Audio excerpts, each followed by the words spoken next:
আরেকটা বিষয় নিশ্চয়ই জানেন যে আমাদের দেশে সাধারণত অনেক মানুষের মধ্যে একটা ধারণা আছে যে মধ্যপ্রাচ্যে এই দিবসটি কিভাবে পালন করে, বা ইসলামের অনেক রীতি মধ্যপ্রাচ্যকে তারা অনুসরণ করতে চায়।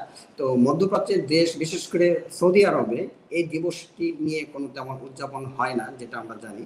আবার মধ্যপ্রাচ্যেও হয় না, কিন্তু আমাদের দেশে বা উপমহাদেশে বা অন্যান্য আশেপাশের দেশগুলোতে এই জিনিসটা ব্যাপকভাবে পালন করা হয়। আসলে এই পার্থক্য কেন, বা সে হচ্ছে না কেন?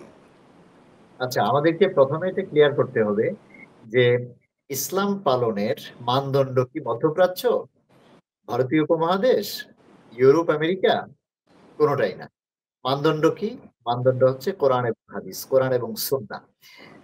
আপনি জানেন যে বিদায় হজ্জের ঐতিহাসিক ভাষণে সোয়া লক্ষ সাহাবায়ে কেরামের জনসমুদ্রে রাসূল করিম সাল্লাল্লাহু আলাইহি ওয়াসাল্লাম একটি গুরুত্বপূর্ণ মেসেজ তার পরবর্তী প্রজন্মের জন্য, পরবর্তী উম্মতদের জন্য, গোটা পৃথিবীর মানুষের জন্য একটি মেসেজ তিনি দিয়েছেন। সেই মেসেজটি কি? তিনি বলেছেন, তারাকতু ফীকুম আমরাইন লান তাদিল্লু মা তামাসসাকতুম বিহিমা কিতাবুল্লাহি ওয়া সুন্নাতা রাসূলি।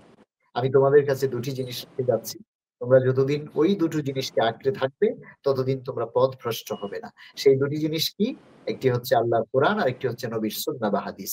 তো সুতরাং আল্লাহ পাক কোরআনে কারীমের মধ্যে এটাই বলেছেন, কাদ জাআকুম মিনাল্লাহিন নূর ওয়া কিতাবুম মুবিন। হে রাসূল, তোমার কাছে নিশ্চিতভাবে দুটি জিনিস এসেছে আমার পক্ষ থেকে। একটি হচ্ছে নূর, নূর মানে আলো। সেই আলো মানে মোহাম্মদ রসুল্লাহ সাল্লাল্লাহু আলাইহি ওয়াসাল্লাম, মানে যেটা জ্ঞানের আলোক বর্তিকা বললাম। নূর বলতে এখানে মোহাম্মদ সাল্লাল্লাহু আলাইহি ওয়াসাল্লামকে বোঝানো হয়েছে। বা কিতাবুম মুবিন, আরেকটি হচ্ছে সুস্পষ্ট কিতাব, সেটি হচ্ছে আল কোরআন, আল কারীম, যেটি আমাদের সামনে আছে।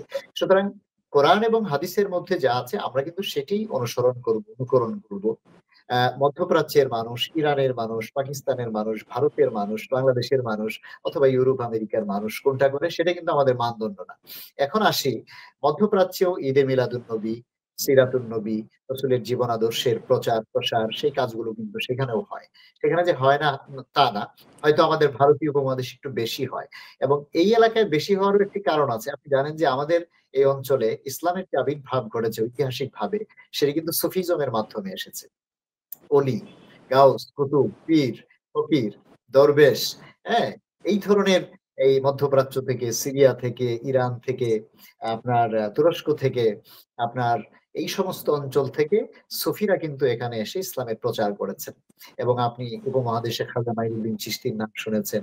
আমাদের বাংলাদেশে অনেক সুফির নাম শুনেছেন, শাহ সুলতান, শাহজালাল রহমতুল্লাহ আলাইহি। ওনারা কিন্তু সেই সুদূর মধ্যপ্রাচ্য থেকে আমাদের এখানে এসেছেন। তো ওনারা যে আহ, একটা শান্তিময়, একটা প্রেমময় ইসলাম এখানে নিয়ে এসেছেন, ইসলামের যে উদার, অসাম্প্রদায়িক যে রূপটা, যে পরিশীলিত রূপটি, সেটি কিন্তু আমরা এখানে পেয়েছি। তো আমরা ইসলামের এই বিধিবিধানগুলো পালন করবার ক্ষেত্রে, বিশেষ করে সিরাতুন নবী, মিলাদুন নবী, বা মিলাদ পড়া, কিয়াম না করা, এগুলো নিয়ে কিন্তু আমাদের এখানে প্রচুর পরিমাণে অনেক জায়গায় ঝামেলা হয়েছে অনেক সময়। কিন্তু সেই যে, মানে ঝামেলা তো আমরা করবো কেন? আমার কথা হচ্ছে যে আপনি মিলাদ পড়বেন, পড়েন। আমি মিলাদ পড়বো না, আমি শুধুমাত্র দুরূদ শরীফ পাঠ করব আমার মতো করে, সেটা করেন, কোনো সমস্যা তো নেই। আপনি কিয়াম করবেন, তো আপনাকে তো জোর করে বসায় দেওয়ার দরকার নেই আমার। তা আপনি কিয়াম করেন, রসুলের প্রতি সম্মান করে আপনি করেন করেন। আমরা আমাদের বাইতুল মুকাররমের একজন ভূতপূর্ব খতিব ছিলেন, তার নামটা আপনি জেনে থাকবেন, আম, সৈয়দ আমিমুল এহসান মুজাদ্দিদ। অনেক বড় মাপের পণ্ডিত ছিলেন। উনি পুরনো ঢাকায় যেখানেই মিলাদ পড়তে দাওয়াতে যেতেন, গিয়ে আগে খবর নিতেন যে এই এলাকার মানুষ কিয়াম করে কি করে না। তো যদি জানতেন যে এরা কিয়াম করে, তাহলে উনি এখানে বসে মিলাদ পড়তেন। আর যদি দেখে যে ওরা কিয়াম করে না, তাহলে ওই এলাকায় উনি গিয়ে ওখানে কিয়াম করতেন। মানে উনি হচ্ছে যে মেসেজটা এটা দেওয়ার চেষ্টা করলেন যে এখানে কিয়াম করো বা না করো সেটা বিষয় না, কিন্তু তুমি রাসূলকে কিভাবে সম্মান প্রদর্শন করছো, তার প্রতি যে দুরূদ পাঠ করছো, মিলাদ করছো, এটাই হচ্ছে মূল ফজিলতের বিষয়। সেখানে কোনো দ্বন্দ্ব ঘটানো সমাজের মধ্যে, এটা কোনোভাবে ইসলাম সমর্থন করে না। তো সুতরাং মধ্যপ্রাচ্যেও কম বেশি এরকম আছে। আমাদের ভারতীয় উপমহাদেশে মূলত সুফি, দরবেশ এবং এই ঘরানার যে মানুষগুলো, তারা এখানে আহ, ইসলামী জীবনধারার মধ্যে বিভিন্ন ইতিবাচক অনেক পদ্ধতি তারা, বা অনেক ধরনের সিস্টেম আমাদের এখানে চালু করেছেন, যেগুলোর মাধ্যমে ইমানদার মুসলমানেরা, নবী প্রেমিক মুসলমানেরা নানাভাবে রসুলের উপরে দোয়া দুরুদ, মিলাদ পড়ে থাকেন। তো আমি মনে করি যে এগুলো নিয়ে বাড়াবাড়ি করা ঠিক না। যে যেভাবে পড়ে সেটা ইসলামের কোনো ক্ষতি সাধন না হলে আমাদের সেগুলোতে সংযম অবলম্বন করা উচিত।